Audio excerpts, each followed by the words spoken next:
Sanjiv Puri, ITC works extensively through its chopals in the agricultural sector. One of the big thrusts is contract farming.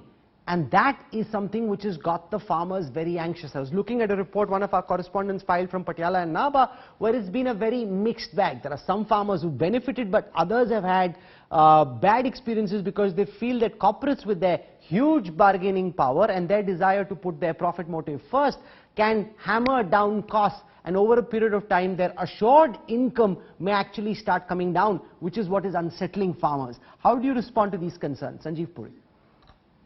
Well, Rahul, I think I will step back a little first, and let's look at holistically what is happening, and then in that context look at the point that you made.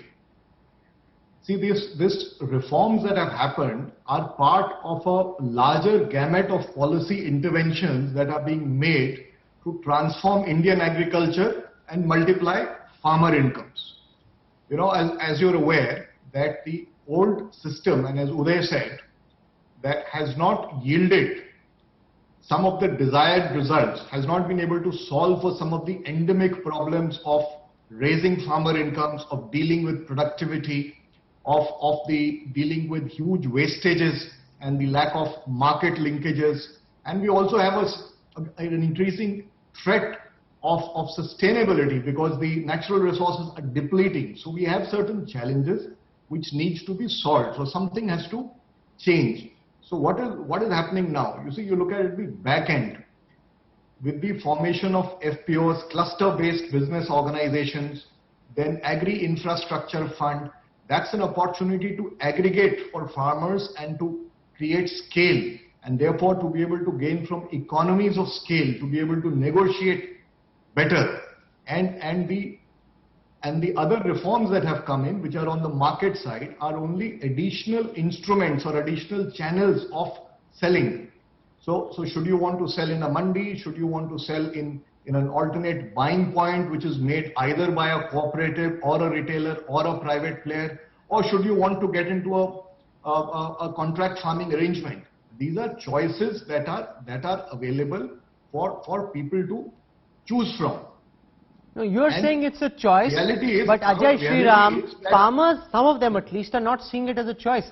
They see it as a slippery slope where government mandis over a period of time will become less and less effective. More trade because of preferential terms will shift to the private sector, and that will lead to the government mandis existing but not really being as effective as they are currently.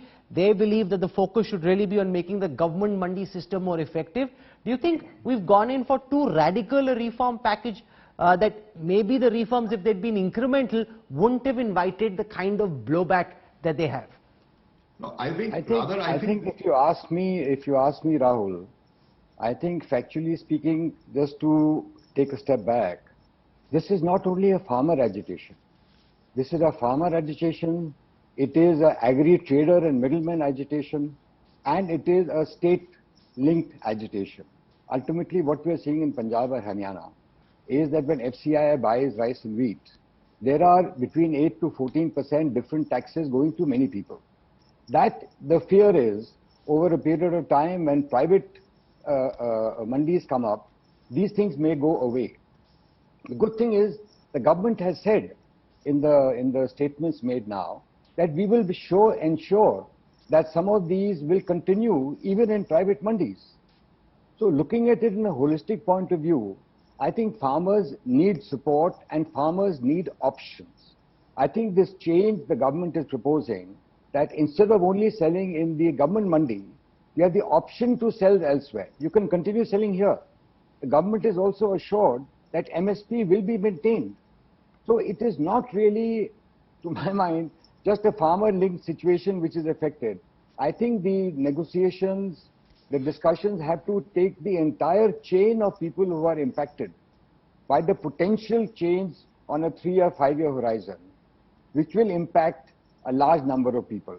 But going from the point of view of actually giving security to farmers, my own experience in our sugar business, and today in India, there are 5 crore farming families. They all sell to either sugar factories or to good Khansari people. and there is a system. It's adopted. Money is paid in the bank. I mean, the sugar industry is paying 80 to 90,000 crores a year to sugarcane farmers, and the system is moving well. I think maybe, adjustment takes a little time. But in the long term, farmers' security, by ensuring an offtake of a reasonable price, which government is saying they will come out with, I think is a step forward.